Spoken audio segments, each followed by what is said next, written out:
Hello, I'm Peter Mogayzel, and I'm here with Arnold Smith, Professor of Pediatrics and Infectious Disease at the University of Washington in Seattle, Washington. We're at the European Cystic Fibrosis Society Congress in Hamburg, Germany. Welcome, Arnie. Thank you. You've spent a great deal of time researching and investigating resistance in bacteria. Do you think resistance is relevant for treating patients with cystic fibrosis? In terms of outcome, it is probably not relevant because in well-controlled studies looking at objective outcome variables, there was no correlation with susceptibility or resistance. What accounts for the difference between susceptibility testing in the lab and clinical outcome?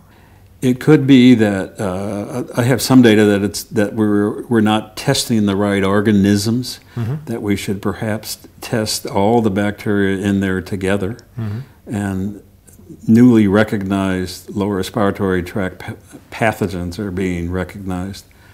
That's perhaps one reason. The other is their growth mode, which is biofilms,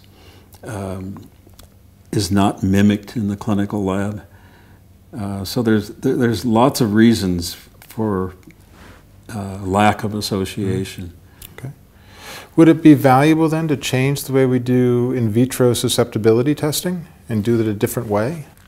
There's two current fads about in vitro testing. One is biofilms, and in nature, most bacteria grow as a biofilm, so that if you leave a glass of water in your kitchen, it'll get a scum around the interface of the water in the glass, which is a Pseudomonas biofilm. And there is good evidence that that exists in the lungs of patients with cystic fibrosis.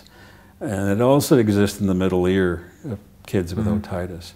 So then the question is, what is the susceptibility of biofilms? And in general, they're more resistant to antibiotics, particularly beta-lactams.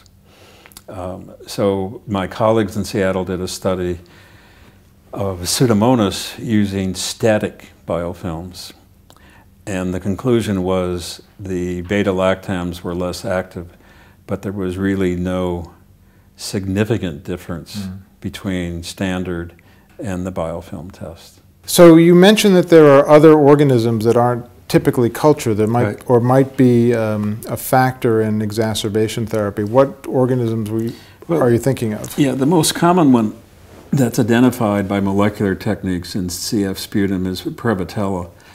And I don't know enough about the biology of the bacterium, but there is precedent in other infections where a beta-lactamase producing organism can destroy the penicillin and make, say, the pneumococcal susceptible. Okay. You know, so instead of the penicillin killing the pneumococcus, there's no penicillin there because of the beta-lactamase. So those kinds of interactions, probably at a more molecular level rather than an enzyme.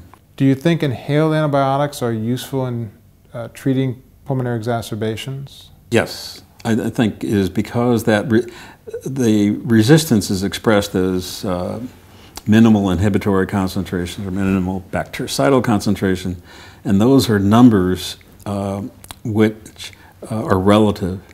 So if you increase the concentration to, say, 10 times the MIC, then that will kill 100% of the bacteria, whereas none of our definitions now do that.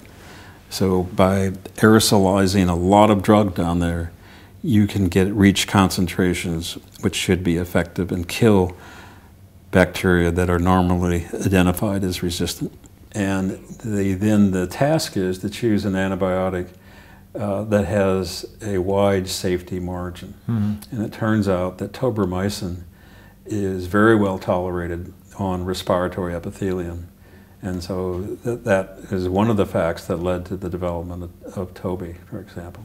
Well, thank you very much, Arnie, for taking the time to come and talk to me today.